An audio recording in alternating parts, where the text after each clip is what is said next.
जल चढ़ाने वाले की सारी समस्या का हल शिव कर देते हैं।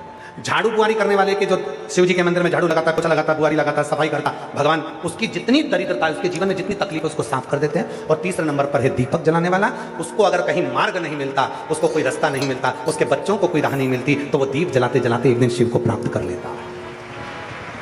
पशुपति व्रत में कितने दिए लगाए जाते हैं? जम के बोलो जरा। 6। 5 दिए मंदिर के अंदर, 1 दिया अपने घर के। बहुत सावधानी से सुनना कथा। अब कई लोग प्रश्न करते हैं कि ये 6 दिए ऐसा क्या करते हैं?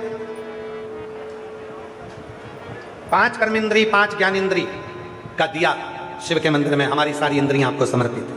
और 1 दिया मन का, 11वीं इंद्री का अपने दरवाजे पर। मेरे बाबा, आप उन इंद्रियों को संयमित कर कर मेरे पंच महादेव, हे मेरे पंच कैलाश, हे मेरे पंचानंद, हे मेरे शिव, कृपा करने वाले, आप इस दरवाजे पर आकर हमारे जीवन के सारे दुखों को, कष्टों को समाप्त कर दो। एक पत्र है, अच्छा है,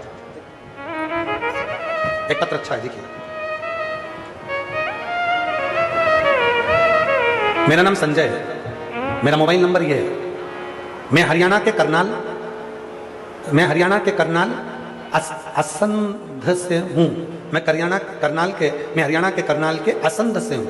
कहीं बैठे हो तो हाथ हिला सकते हैं। पत्र एलईडी पर पढ़ते जाएं आप लोग, साथ में पत्र को पढ़ा करो एलईडी पर। मैं हरियाणा करनाल असंध से हूं गुरुजी। 1 लोटे जल का क्या महत्व करूं, मुझसे पूछे कोई।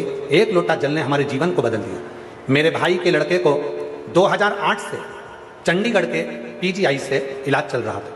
उसको एक बीमारी है, वो बीमारी बहुत भयंकर है, जिसको थैलीसीमिया कहते हैं। उस बीमारी का नाम है थैलीसीमिया। इस बीमारी में शरीर में खून नहीं बनता है। हर 15 दिन में खून देना पड़ता है, इसमें शरीर में खून नहीं बनता। मेरे भाई के बच्चे को थैलीसीमिया हो गया 2008 से। अभी क्या चल रहा है? 2026। बीमारी कब लगी? 2008 में। उसको थैलीसीमिया हो गया, जिसमें शरीर में खून नहीं बनता है। डॉक्टर ने बोला जब तक ये जीवित है तब तक ये दवाइयों के भरोसे रहेगा और इसको खून चढ़ाना पड़ेगा। हर 15 दिन में उसको खून चढ़ता। बहुत परेशान हो गए गुरुदेव।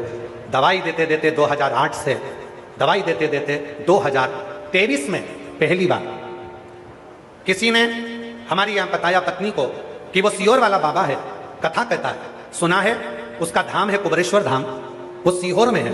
सीहोर वाला बाबा के कुबरेश्वर धाम पर जाओ, कंकर शंकर की पूजन करो, वहां का रुद्राक्ष लाओ, उस रुद्राक्ष को पानी में गलाओ और वो पानी अपने बेटे को पिलाओ। अगर हो सके सीहोर में कंकर शंकर की भूमि पर अगर कथा सुनने को मिल जाए तो समझ लेना कि सोने में सुहागा हो गया। तब तो हमने विचार करा क्या करें। हम अपने बच्चे को लेकर 2023 में कुबरेश्वर धाम कंकर शंकर की भूमि पर कथा सुनाने के लिए ले गए।